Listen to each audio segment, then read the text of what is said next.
million YouTube viewers of his 10 passionate videos that created a controversy that continues to this day. If you are not aware that Time magazine called him an icon of the grassroots movement that caused stunning victories in 2010 midterm elections, then hold on to your chairs. The fireworks are about to begin. He started one revolution in 1776, and he's back in modern times to keep the fires burning for a second American Revolution. As always, he's blunt, he's direct. Ladies and gentlemen, the man who first named our country the United States of America, I give you citizen Thomas Paine.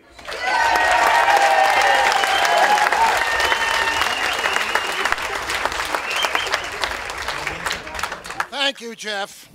We know it's not easy to stand up here in front of the most attractive ladies in the state of Oregon, using your best Orson Wellesian diction and looking like 007 about to order a double martini, shaken but not stirred, and you did it brilliantly, my friend.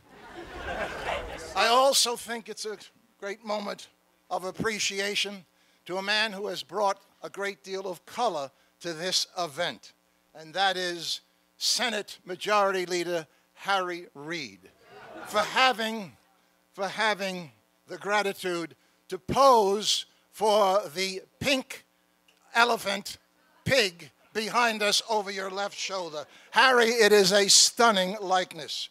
We thank you, my friend.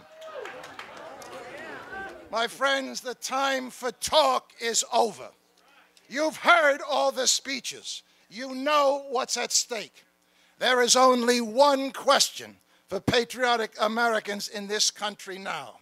What is the best use of my time to give the greatest contribution to taking back my country on November 6, 2012? Everything else, every agenda from every wonderful group is secondary to that national emergency, that national sense of urgency. In a moment, I will share with you what I have learned in 420 different special events and rallies with good and true people like you.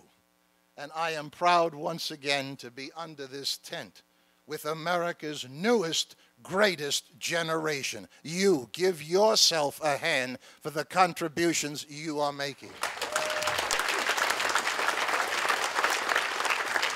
Before I go any further, please humor, if you will, an old colonial. When I take my hands and I shake them like this, I'd like you to shout with as much verve and color and volume as you can a simple word: charge. Are you ready? Let's do a rehearsal. Charge! Ames, would you call 911 and order about 500 oxygen bottles? We're fighting for the life of our country once again. Charge! Stand by. Are you ready?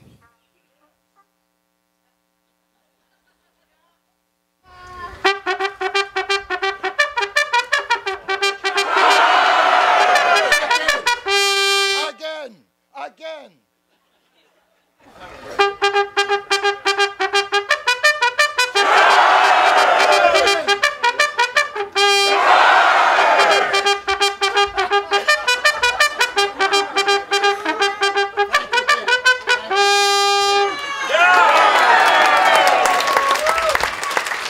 How many in this audience are today celebrating their 50th wedding anniversary? Show of hands. 2 here, and our bugler. Peter Butler, former Sergeant, United States Air Force. Is this patriotism or is it not? On your wedding anniversary, to be here blowing your horn. Peter, when you go home, your wife will blow her horn, I'm sure. But thank you for your contribution. How about a nice hand for Peter? I don't know why it is, my dear friends, but every time I'm at gathering of Eagles, as I make my way to the podium, someone hands me a note. Isn't that fortuitous? One would think it was a setup job, wouldn't one? Mr. Paine, I have seen you for 3 years, and I've heard your jokes. Here's a new one. A socialist, a puppet, a Muslim, an illegal alien walk into a bar in downtown Clackamas. The bartender looks up and says, "What'll you have, Mr. President?"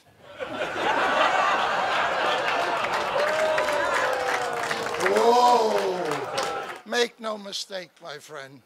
We come not to bury Barack Hussein Obama. I'm sure each and every one of us here are thanking God in heaven for his election in 2008. He has done what no one else has been able to do. He has individually awakened a nation sleepwalking into obscurity. And he has taught us a lesson we desperately needed to learn. And that lesson is this: everything you take for granted as Americans can and is being taken away from you now, this time by an enemy from within. We thank you, Mr. Obama, for that lesson. We have learned it well. And now it's time, sir, for we the people to teach you a lesson.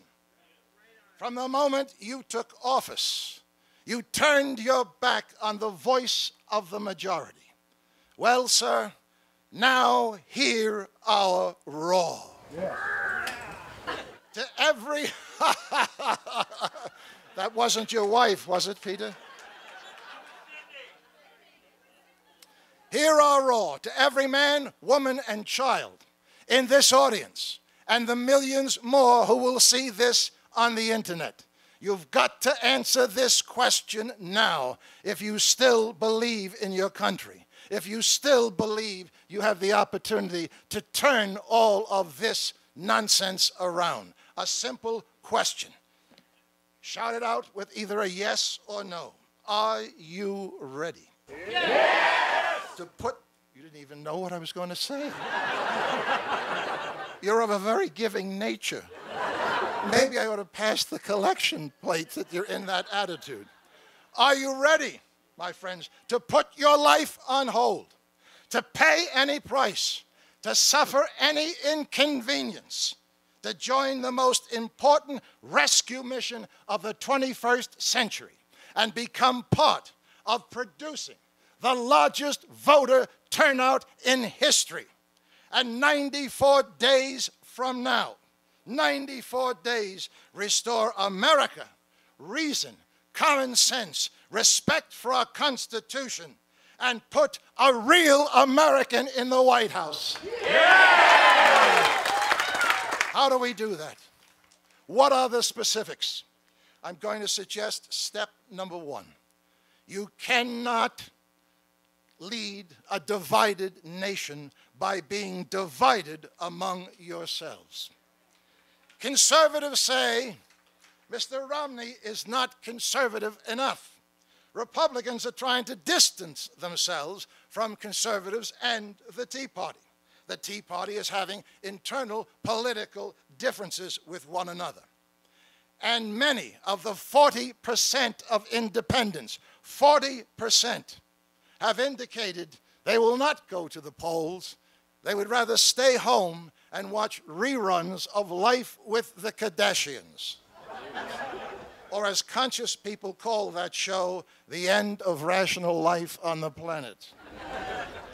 But into these divisions, my friends, into all of these divisions comes what I believe is the key to victory in 2012. The faith-based communities with the largest demographic of non-voters since 20 2008. Herein, I'm suggesting, is the treasure trove that will tip the scales to victory. A newly aroused faith-based community. Finally, the pastors of America have waken up from their stunning silence and are realizing that you don't have to speak politics in the pulpit, but in this election, you must speak the principles of your faith because they are all under attack by this administration. 30% of the pastors understand that. Now it's our job to make sure the other 70% understand that this is the point of no return. Are you ready to march with the faith-based communities? Yes. I can't hear you. Are you ready to march with the faith-based communities? Yes. Why are they the key to this election? If you are able to unite and get just 10% of the 53% of Christians who did not vote in 2008, you will win. If you are able to get 20 million of the 53 million evangelicals alone to the polls, you will win. If you can get 10% of the 53% of Catholics who voted for Mr. Obama in 2008, you will win. Are you ready to march with your brothers and sisters in the faith-based community? Let's hear it. Yes! Oh, incidentally, I should have told you the reason I asked for that charge had nothing to do with my remarks. I just thought it would be a nice way to start driving Ames and Damer's liberal neighbors bunkers trying to figure out what the hell is going on under the tent. Thank you for joining that conspiracy. Let's end this disunity here and now. I am going to call several groups. You may be involved in all of them, but when I call one group, please stand and shout with as much verve as you can. Ready for action. Remain standing. If I call another group that you're also a part of, join in with them. This is our moment to show the world on the internet, to show one another in this room that we are all connected with a single common cause. Are you ready? Yes. Would all the conservatives in the audience please stand and shout?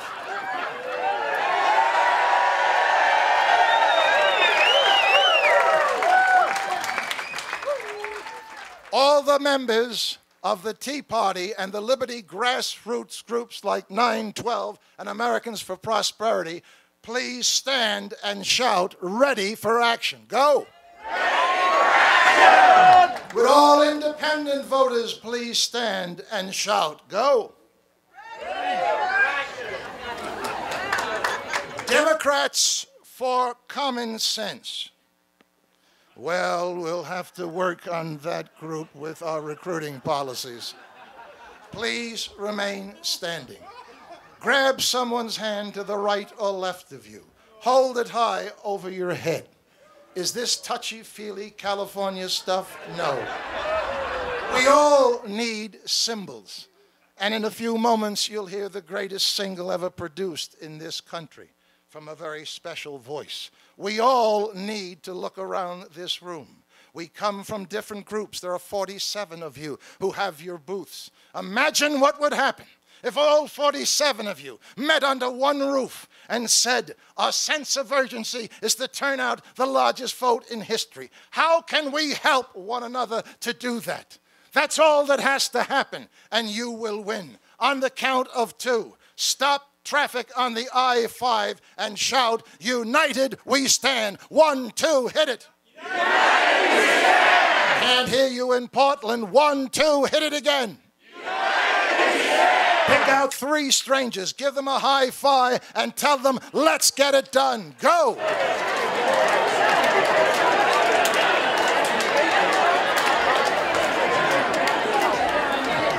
Number 2, I respectfully suggest to you, my friends, what Americans do best. Get practical and get practical fast. And learn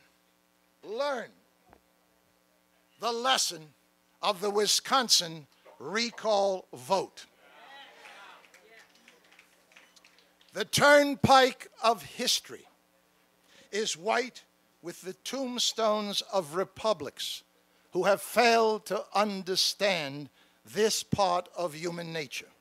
You declare war on principle, but you fight that war on the best strategy available to win. Those are not my words. Those are the words of Bill Ames Curtright's colonial forebearer, Fisher Ames, who helped write the First Amendment and who was one of the three greatest orators in colonial America. And he is right. We have the opportunity, as much as we love one another, as much as we pat one another on the back, it's time to end the talk and it's time to form, call it alliances, call it cooperation, but we have to have a single purpose, and that's to take back the White House, take back the Senate, and hold on to the House of Representatives, or everything we have done has been for naught. Do you agree? Yes! Then understand, Governor Scott Walker did not win his challenge because he was right and the public unions were wrong. Understand, critical point for us in this moment in history. He won because conservatives finally woke up and took a page from the Democrats' book of winning and organized more boots on the ground. He won because he joined with 18,000 volunteers. I was there. I saw him. I spoke with him. And he says, this is how you win in America. Put your ideology on the side burner once the election begins. I'm not saying forget it, but I'm saying understand how you win elections. Years ago, I had the opportunity to interview a man who had set America on fire with a new political movement. He wrote a book, and I happened to be with a dear personal friend of mine, Basso, who was the recipient of St. John's University in Brooklyn's student body losing all their common sense and electing him president of the student body. He immediately went out to get the most controversial speakers in America. And the Vincentian fathers, who live in constant frustration because they're not Jesuits, told him that controversy is tantamount to mortal sin. But he continued to make mortal sin. The man's name was Senator Barry Goldwater. The book that he wrote was The Conscience of a Conservative. And in the middle of 2,000 boys and girls from Brooklyn, New York, would talk like this, he walked to the podium, didn't get a chance to speak. A young man stood up and said, "How you doing there, Senator?" He says, "Before you begin, why don't you tell us the difference between a conservative and a liberal?" And Barry Goldwater said these words. He said, "Conservatives meet and they talk and they talk and they talk about ideology and very important principles. And then they talk some more and plan another meeting to talk and talk and talk again. Liberals have a meeting and they immediately have workshops to teach people how to win elections in America." And there is the difference from Senator Barry Goldwater, who in effect started the conservative movement as a VIP, as someone we could look to. My dear friends, it's all about doing the grunt work now. We're all in that situation right now. He won because he taught those 18,000 volunteers how to knock on the door and what to say in 30 seconds or less. John F. Kennedy, in 1960, won by only 3 votes per precinct. It's you plus 2 will win this election. Are you ready to knock on doors? Yes! I don't believe you. Don't say it unless you're going to do it. Are you ready to knock on doors? Yes! Step 3, teach Mr. Romney quickly as possible, to put a human face on every single issue he presents to America. Teach him you must first win the argument before you win the election. Tell him in fearful times the American people are interested in what these issues will do to me and my family. Look at me, Mr. Romney, and tell me the impact of the Republican Party platform, of what you believe. Get down from the clouds and talk to Mr. and Ms. America. And Mr. Romney will win, I'm sure. Teach him to be bold and direct. Tell America the truth, the hurtful truth, but it must be told. Ask not what your country can do for you. Ask what you can do for your country.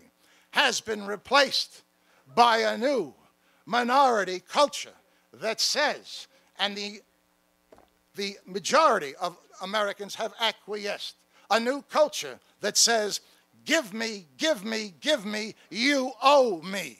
You've got to look America in the face and tell them the truth. At this moment, we are all members of SEAL Team 6. We're going to get off our rear ends. We are going to set our sights on one common goal, and we are not going to stop until we get it done. We have to have that mindset. Tell these people, Mr. Romney and Mr. and Ms. Republican Party, tell these people in no uncertain terms, look in their face and tell them the truth. The government cannot raise you out of poverty, never has and never will.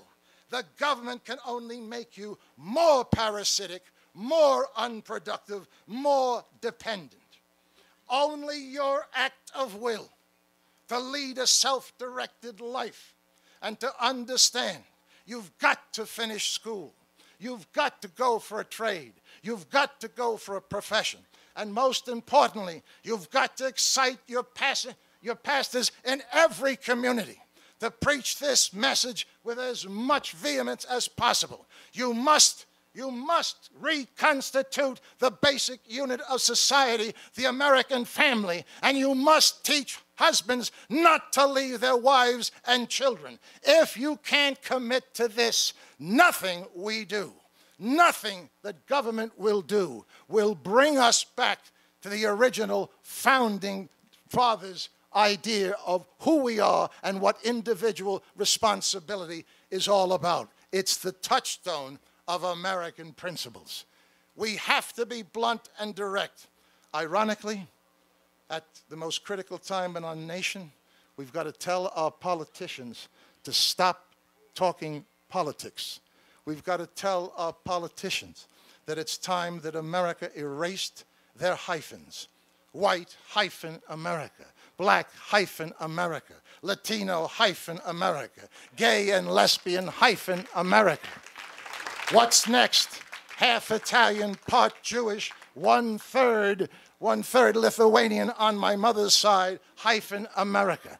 It's time for the Republican Party and all of your candidates to show America the separation between us and them. We're going to tell you the truth. Don't you tell us that Republicans don't give a damn about the poor. It's because we do care about the poor that we want to redistribute access and ability to go from here to there with our support. If you don't understand that, then we are doing a lousy job of communicating. Mr. Obama understands what the Republican candidates that I have seen don't understand. In fearful times, it's not appealing to the intellect that wins, and he knows this better than any candidate. He understands if you appeal to the public's passion, to the common man and woman's public passion and reframe your platform in terms of those passions, not the intellect, you win elections. First page, Das Kapital, Karl Marx. It is despicable, but he has framed the three issues of passion and is winning the current campaign, at least in my observation of being all over this country and seeing people of various persuasions and how they have been responding. He's done number one, it's all about us versus them. It's the ugly, greedy rich that have caused all the problems. And it's time to redistribute wealth and have the greedy pay for those of us who can't pay for ourselves. And number four, the Republicans don't give a damn about the poor and disadvantaged. If you don't attack those passions, if you don't tell the truth on what you stand for regarding those three issues and take the lead, stop reacting to the Democrats and take the lead and tell the American people, let them see a revitalized, conservative, Republican Party that really is talking to the people. If you don't, you will lose. You won't lose, your grandchildren will lose. Are you going to let that happen? No! And finally, my friends, understand the battlefield that you're fighting. It is incredible, and every man, woman, and child in this audience understands. You are fighting in the middle of the most confounding irony in the history of presidential elections. The most divisive, failed president in history. A man who uses the pronoun I more times in his speech than a room full of narcissists in group therapy is in line to win this election practically. Why? Because he already has mathematically the 5 largest voting blocs in America on his side. That's why it's critical for you to target the voters who haven't voted and bring them to the polls. He has the blacks, the Jews, the Hispanics, the unions, and half of our country addicted to free government sugar. The 80 million Americans who receive 80.3 million checks from the government every month. The 50% who pay no income taxes. The income taxes you pay for them. These are folks who want more sugar.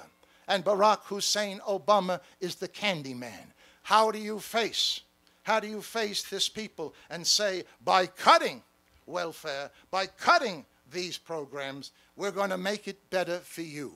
If you don't figure out your response to that question, I respectfully suggest you haven't got a chance for crossovers from these particular groups. It's all about personal interest. Who represents the personal interest of America? You do. The Republican Party, and Mitt Romney is going to be the man who speaks for the public interest, the common good. Well, understand what the commoner wants to hear with passion and specifics how you are going to answer that question. You've got to have the understanding, folks, and we all know we are in the fight of our lives to preserve this country. No bombs falling on our city. No great enemy at our gate. But every single principle and value that we hold true, that we grew up with as Americans, is under attack. And they are winning. It's all about you finding the strategy to win by turning out the largest vote and targeting the people who have not been involved. And to those people who say to you, I'm sick and tired of voting for the lesser of two evils, you tell them, this time you must vote for the lesser of two evils. It is a moral imperative if you believe in this nation.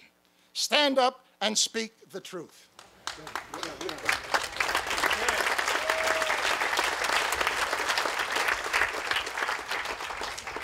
Thank you. On June 6th, 1944, Your grandfathers and your great-grandfathers fought the most critical battle the world has ever known, applying an overwhelming force to a single object. Take the Normandy beaches, D-Day #1. 68 years later, I respectfully suggest, my friends, that history commands you to do the same thing. Provide an overwhelming force focused on a single goal, to turn out the most amount of voters and to make sure you've educated them what's at stake. Your vote alone is not enough. Before we go any further, as we say goodbye, are there any veterans of World War II here? Any veterans? Would you raise your hand? If you don't want to raise your hand, where? Stand up, please. Stand up. Stand up. Would you be kind enough to make your way to the stage? We need you now. Make your way to the stage.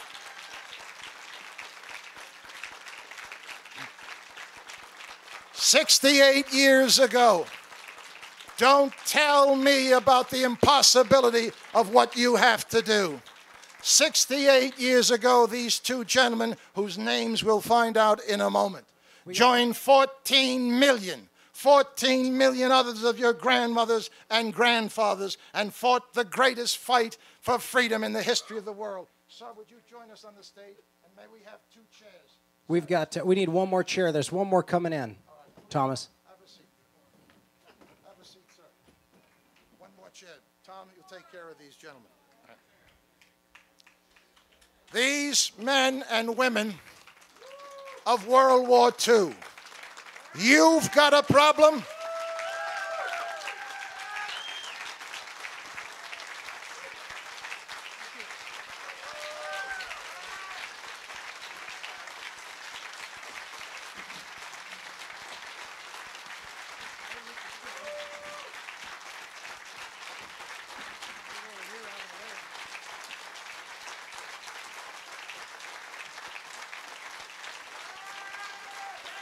We salute you and we thank God for your service.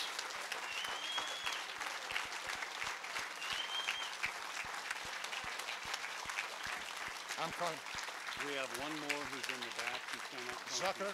Yeah, he's a World War II. Is Fred Zucker in the crowd? Fred, raise your hand, please. Fred Zucker, another World War II veteran. Thank you so much, Fred. In a moment, we'll get these gentlemen's names. My friends, they did their job. Now it's D-Day #2. You have to do your job and answer the question, how can I earn the right to be an American? Don't let this generation down for what they handed you. Give them another round of applause.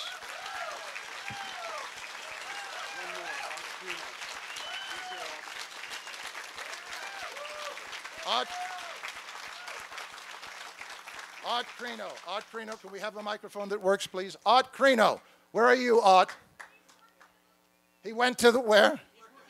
He went, oh, he's working the booth. Oh, okay. Well, please, when you see Art, point him out to me. We want to salute him and thank him for his service. Gentlemen, would you be kind enough just to tell us your name, your rank, and your service? John Bell. I trained with the 10th Mountain Division, ended up as a first lieutenant. Thank you, John. We salute you and thank you for your service. Staff. Okay, Staff Sergeant Neil Colbo, 20th Air Force, Saipan, B-29s. We salute you, sir. Hold it real quick. Gene Garut, T5. I served in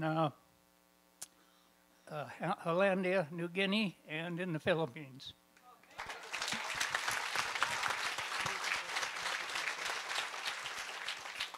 Glenn Lewis was in the 96 CB outfit, Philippines and China.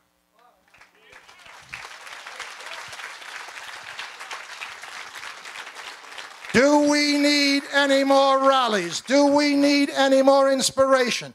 Do we need any more speeches? We have all the inspiration that we need, and they're sitting on this stage right now. Once again, another round of applause. We will never be able to repay your contribution. Remain seated. Remain seated. Remain seated, gentlemen. Remain seated. Remain seated. We have a special treat for you. 71 years ago, you know better than anyone. A simple prayer became a song.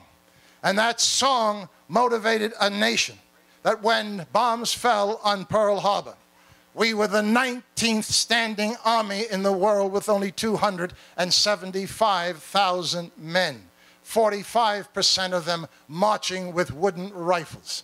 And 11 months, you have problems, we have problems knocking on doors. Understand what the greatest generation went through. And in 11 months, there were 14 million of these men and women fighting for us. And 71 years ago, that song motivated you, motivated all of us in the nation.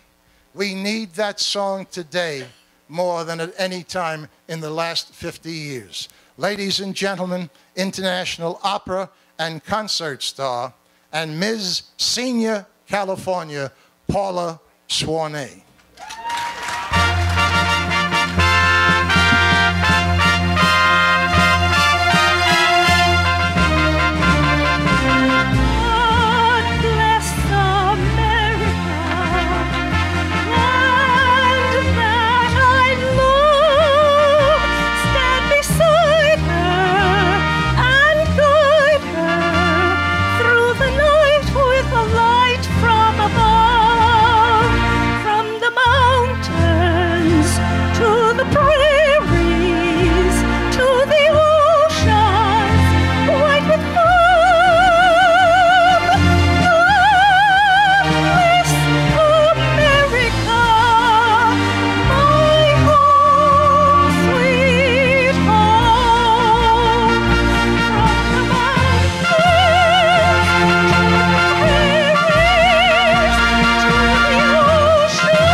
Thank you all.